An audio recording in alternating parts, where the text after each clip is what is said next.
मी ठरवलं मी आता भक्ती मार्गामध्ये येणार. पण आता माझे मागचे मी पाप कर्म केलेले आहेत, त्याचा संचित कर्म माझ्या राशीला लागलेले, मग त्याचं मला फळ भोगावं लागेल की नाही. मग त्याचं मी काय करू, ते मी घालू शकतो का? तर याचं उत्तर आहे, हे जे फळ आहे हे तुम्ही कुठल्याच दुसऱ्या रीतीने, कुठल्याच दुसऱ्या योगाने घालू शकत नाही. कोणतं फळ? आपलं जे संचित कर्म आहे ते आपण घालू शकत नाही. आता बघा, जे क्रियमान, आपण एखादं वाईट गोष्ट आपल्याला घडली, आपल्या बाबतीत घडली, आपल्याला वाईट फळ भोगावं, आपल्या प्रारब्ध कर्म आपण भोगतोय. तर प्रारब्ध कर्म भोगल्यानंतर पुढचं जे कर्म आहे ते आपल्या हातामध्ये. पुढचं जे कर्म आपण करणार, प्रारब्ध कर्म आपल्या राशीला आल्यानंतर आपल्याला जो त्रास झाला, किंवा जर चांगलं त्रास झाला, किंवा इव्हन चांगलं सुद्धा कर्मफळ आपल्या राशीला आलं, तर आपण त्याला कसं रिॲक्ट करायचं हे इच्छा स्वातंत्र्य आपल्या हातामध्ये आहे. पण ते कधी, ते आपल्याला कधी भेटणार? मी त्यानुसार ऍक्ट केलं तर त्याचं फळ मला नंतर भेटणार ना, लगेच नाही भेटणार. आता तिथं जे प्रारब्ध कर्म आहे, दुःखाचा काळ आहे माझ्यासाठी, तर दुःखाच्या काळामध्ये मला ते दुःख भोगावंच लागणार आहे. पण ते दुःख भोगताना माझं कॉन्शियसनेस मी ऍडजस्ट करू शकतो. म्हणजे त्या दुःखाने खचित व्हायचं, डिप्रेस व्हायचं, अँक्शियस व्हायचं, की त्या दुःखामुळं मी माझ्या जीवनामध्ये एक नवीन अर्थ शोधायला सुरुवात करायची, हे माझ्या हातामध्ये. मग ते क्रियमान जे कर्म आपण जे करणार ते आपल्या फ्री विल नुसार आपण करणार, त्याचं फळ आपल्याला नंतर भेटणार. मग आपल्याला जर माहिती आहे की मी जर चांगलं त्याला रिएक्ट केलं तर मला चांगलं फळ भेटेल, ते आपल्या हातामध्ये, पुढचं चांगलं फळ आपल्या हातामध्ये. पण मागं मी जे पाप केलेले, म्हणजे माझ्या राशीमध्ये संचय झालेला आहे त्याचा संचित कर्म, त्याचं मी काय करू? आता मी प्रारब्ध भोगतोय, त्यानुसार मी पुढचं माझं भविष्य ठरू शकतो. पण मागं जे मी पाप केलेले आहे तर ते मी कसं काढणार? तर ते सुद्धा ह्या जगामध्ये बाकीच्या कुठल्याच रीतीने आपण काढू शकत नाही. फक्त भक्तीनेच काढू शकतो. आता तुम्ही म्हणाल्याचं काही एक्झाम्पल आहे का? तुम्हाला एक चांगली स्टोरी, भागवतामध्ये स्टोरी ती सांगतो. आणि अशा भरपूर स्टोरी आहेत की भक्तीमुळं त्याचं मागचं सुद्धा कर्म कसं निघून गेलं. संचित कर्म सुद्धा जातं भक्तीमुळं, जे बाकीच्या कुठल्याच योगामध्ये जाणार नाही ते भक्तीमध्ये जाणार. तर त्याची कथा अशी आहे, 9व्या स्कंदामध्ये येते ती कथा. तर एक प्रसिद्ध म्हणून नावाचा एक राजा होता, प्रसिद्ध.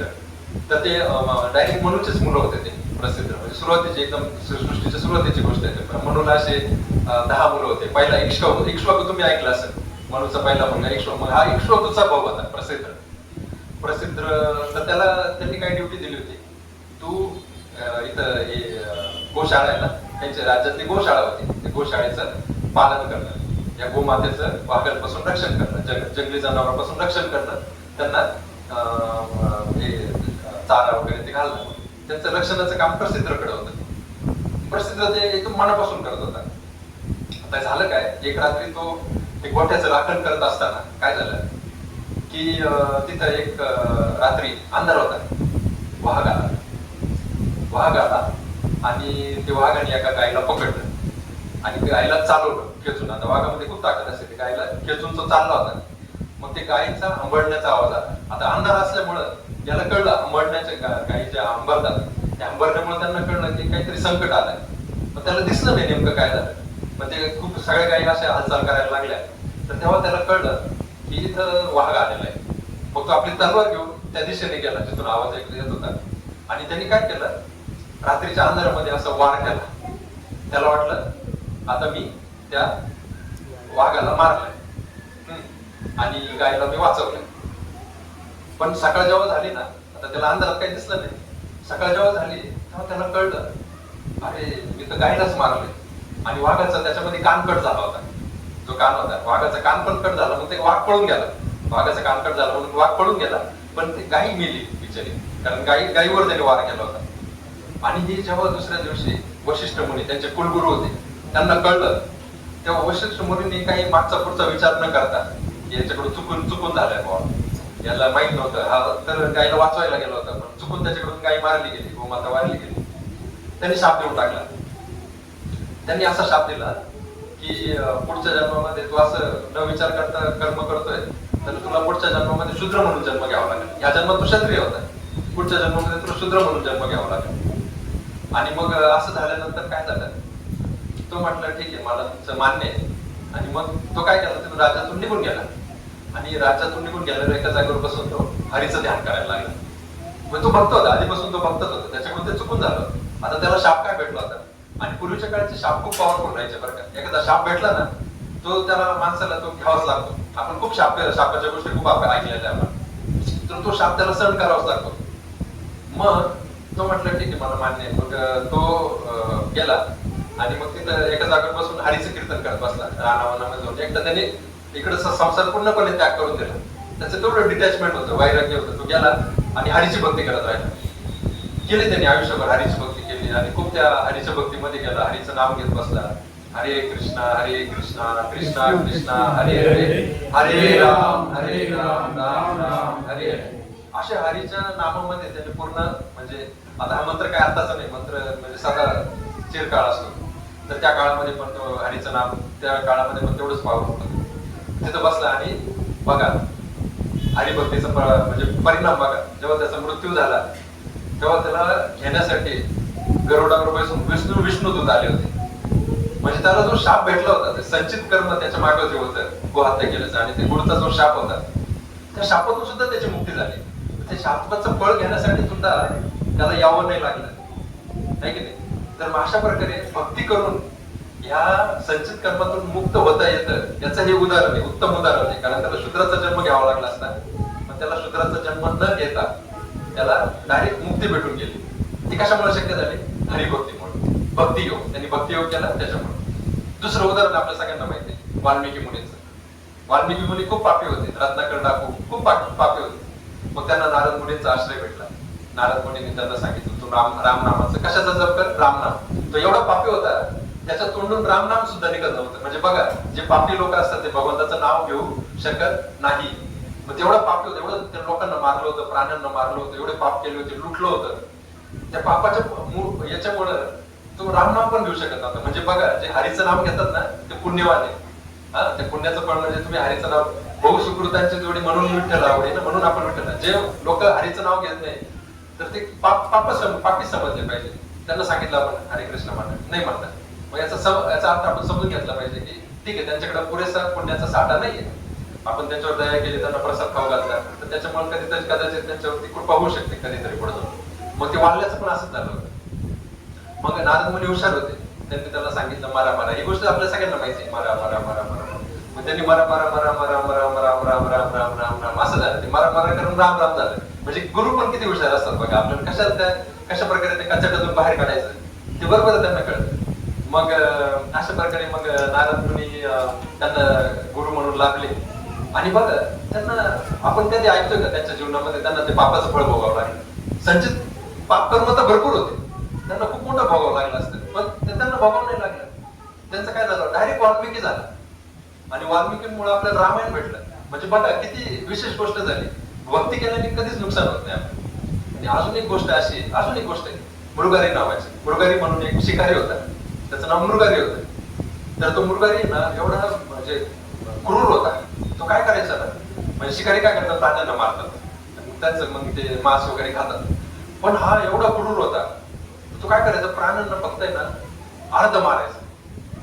अर्ध मारल्यानंतर म्हणजे बाण अशा ठिकाणी मारायचं की तो प्राणी पूर्ण मेलाच नाही पाहिजे. आणि ते प्राणी तडपडायचे ना, मग मरायचे नाही पण तडपडायचे. एखाद्या प्राण्याला पूर्ण मारलं नाही तर तडपडणार. ते तडपडताना बघताना त्याला आनंद व्हायचा. म्हणजे तो त्याच्यामध्ये आनंद घ्यायचा, दुसऱ्याच्या दुःखामध्ये त्रासामध्ये त्याला लय आनंद यायचा. म्हणजे किती पापी होता बघा तो. आणि ते त्याचं म्हणजे काय म्हणतात, दैनंदिन कार्य होतं, शिकारीच होता. जंगलामध्ये जाऊन प्राण्यांना अर्ध मारायचा. अशा प्रकारे त्याचं जीवन व्यापन चालू होतं. मग नारद मुनी सर्वात दयावान, त्यांना अशी दया येते लगेच.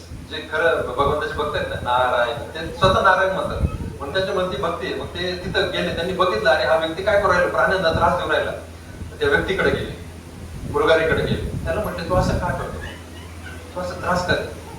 त्याला माहितच नव्हतं की हा त्रास आहे त्यांचा, त्या जीवनाला त्रास होतो हे पण त्याच्या गणतीत नव्हतं. तो म्हणजे काय, माझं वडीलोपार्जित मी हेच करत आहे, वडील माझे हेच करत होते आणि मी पण तेच करतोय, मला याच्यामध्ये काही वाईट आहे असं काही वाटत नाही. मग नारद मुनींनी त्याला कर्माचा सिद्धांत सांगितला. नारद मुनी काय म्हटले, तू जेव्हा दुसऱ्या जीवाला त्रास देतो, आता प्राण्यांमध्ये पण जीव आहे. आता लोक काय म्हणतात की प्राण्यांमध्ये जीव नाही, आपण त्यांना खाऊ शकतो. असं होईल का? कारण प्राण्यांना जेव्हा आपण मारतो तेव्हा तो म्हणजे हसत म्हणतो का मला मारा, मला मारून का असं म्हणतो का? तो प्रतिकारच करतो ना, तो रडतो म्हणजे ओरडतो. त्याला आवडत नाही मारलेलं, म्हणजे त्याला त्रास होतोय तिथं. म्हणजे आजकाल किती म्हणजे फिलॉसॉफी आपली किती डिग्रेड झालेली बघा. तर मग अशा प्रकारे नारद मुनी म्हणजे बघ, तू या जीवाला त्रास दिलाय ना, थोडं तडफडवलंय ना त्याला, कर्माचा सिद्धांत असं सांगतो, जेवढं तू त्याला तडफडवलंय तेवढाच त्रास तुला पुढे पण होणार. तू जेवढ्या प्राण्यांना त्रास दिलेला आहे, आणि नारद मुनींनी त्याला दृष्टी दिली बरं का, दिव्य दृष्टी दिली बघण्याची, की त्याच्या जीवनामध्ये पुढे काय होणार आहे. आणि त्याला दिसलं की माझं पूर्ण जीवन अंधकारमय आहे. म्हणजे काय, हे जे मेलेले जे प्राणी मारलेले, तडफडून त्यांना मारलेले आहे, त्या प्राण्यांनी मनुष्य रूप घेतलेलं आहे. आणि त्या मनुष्य रूपातल्या प्राण्यांनी मला मारलेले पुढच्या जन्मांमध्ये, प्रत्येक वेळेस मला मारलंय, प्रत्येक प्राणी मला मारलेले. हे त्याला दिसू लागलं दिव्य दृष्टीने. नारद मुनी त्यांना दिव्य दृष्टी दिली, त्यांना ते दिसलं आणि ते घाबरले. ते मृगारी घाबरला.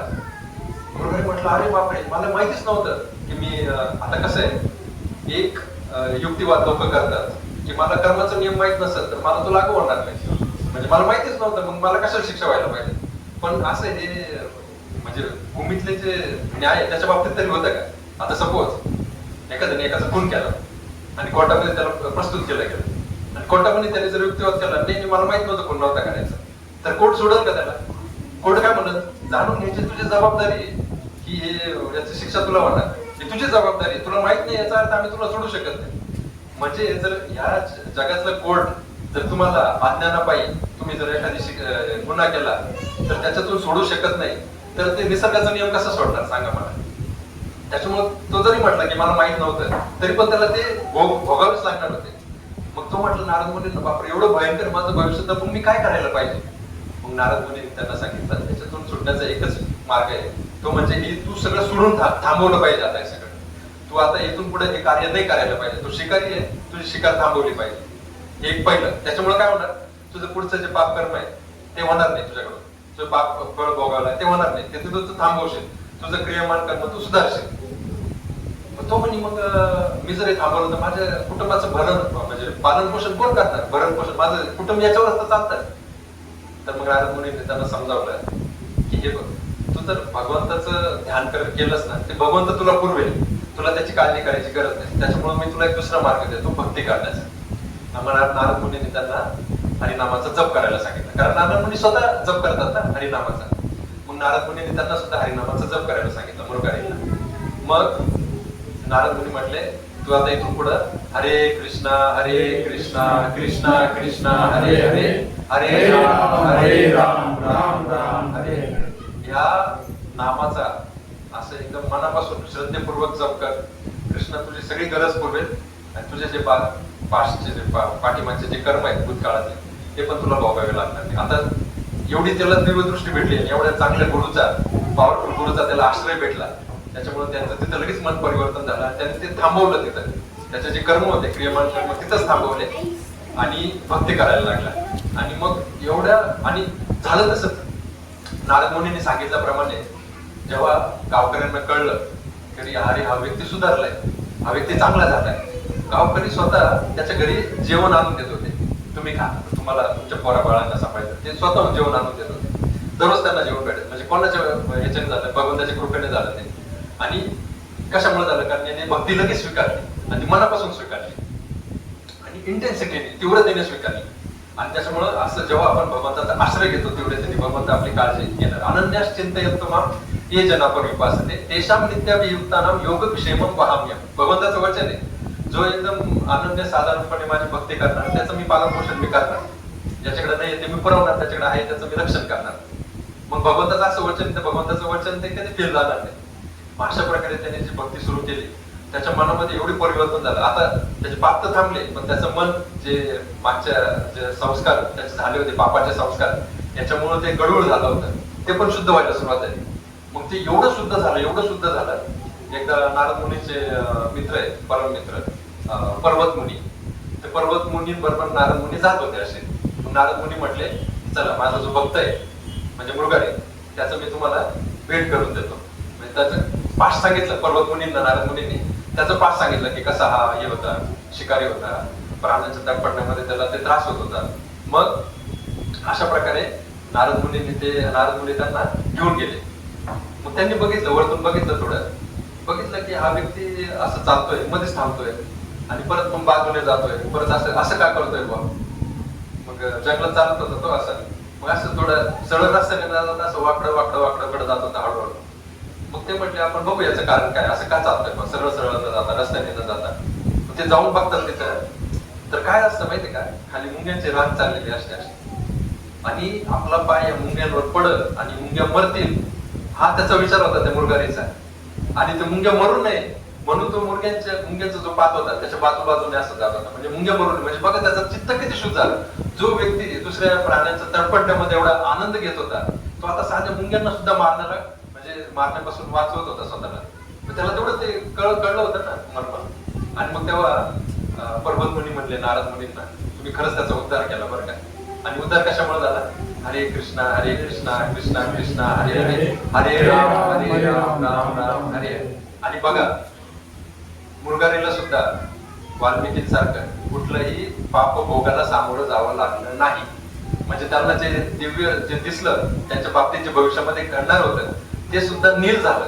म्हणजे संचित कर्म सुद्धा नील होतात. कशामुळं, हरिभक्ती केल्यामुळं, हरिनाम घेतल्यामुळं. म्हणजे बघा किती पावर आहे.